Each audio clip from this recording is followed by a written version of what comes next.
ജനങ്ങളുടെ പ്രശ്നങ്ങൾ കേൾക്കാനും പരിഹാരങ്ങൾ പ്രഖ്യാപിക്കാനുമായി നടക്കുന്ന സർക്കാർ സംവിധാനങ്ങൾക്കിടയിൽ ഒരു സാധാരണ സ്ത്രീയുടെ ആക്ഷേപം തന്നെ ഇന്ന് വലിയ വാർത്തയായി മാറിയിരിക്കുകയാണ്.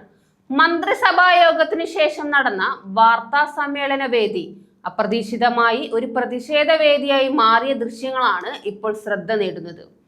കലക്ട്രേറ്റിൽ മന്ത്രിസഭാ യോഗം അവസാനിപ്പിച്ചതിന് പിന്നാലെ മന്ത്രിമാരായ VN വാസവൻ, R ബിന്ദു, കടകംപള്ളി സുരേന്ദ്രൻ എന്നിവർ മാധ്യമങ്ങളോട് സംസാരിക്കാൻ PR ചേംബറിലേക്ക് എത്തുന്നതിനിടെയാണ് സംഭവം അരങ്ങേറുന്നത്.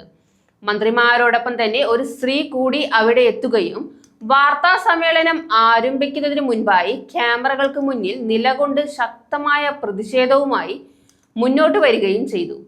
സ്വന്തം വീടുമായി ബന്ധപ്പെട്ട തർക്കങ്ങളും പരാതികളും നീണ്ടു നിൽക്കുകയാണ് എന്നതാണ് സ്ത്രീയുടെ പ്രധാന ആരോപണം.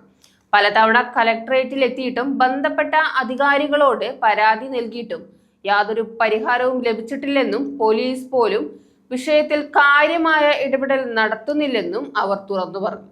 മാധ്യമപ്രവർത്തകരും മന്ത്രിമാരും ചേർന്ന് പ്രശ്നം പരിഹരിക്കാൻ നടപടി സ്വീകരിക്കാം എന്ന് ഉറപ്പ് നൽകിയിട്ടും സ്ത്രീ അതിൽ യാതൊരു വിശ്വാസവും പ്രകടിപ്പിച്ചില്ല. പ്രതിഷേധം അവസാനിപ്പിക്കാതെ അവർ ക്യാമറകൾക്ക് മുന്നിൽ തന്നെ ഉറച്ചു നിന്നതോടെ വാർത്താ സമ്മേളനം ആരംഭിക്കുന്നത് തന്നെ വൈകി.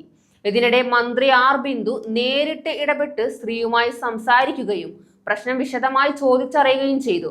എന്നാൽ കാലങ്ങളായി നീണ്ടു നിൽക്കുന്ന പ്രശ്നങ്ങൾക്ക് പരിഹാരം ലഭിച്ചിട്ടില്ല എന്ന നിലപാടിൽ അവർ തുടർന്നതോടെ സ്ഥിതി ഗൗരവമായി. സംഭവം നിയന്ത്രിക്കാൻ വനിതാ പോലീസിനെ വിളിച്ചു വരുത്താനുള്ള നടപടികളും ആരംഭിച്ചു.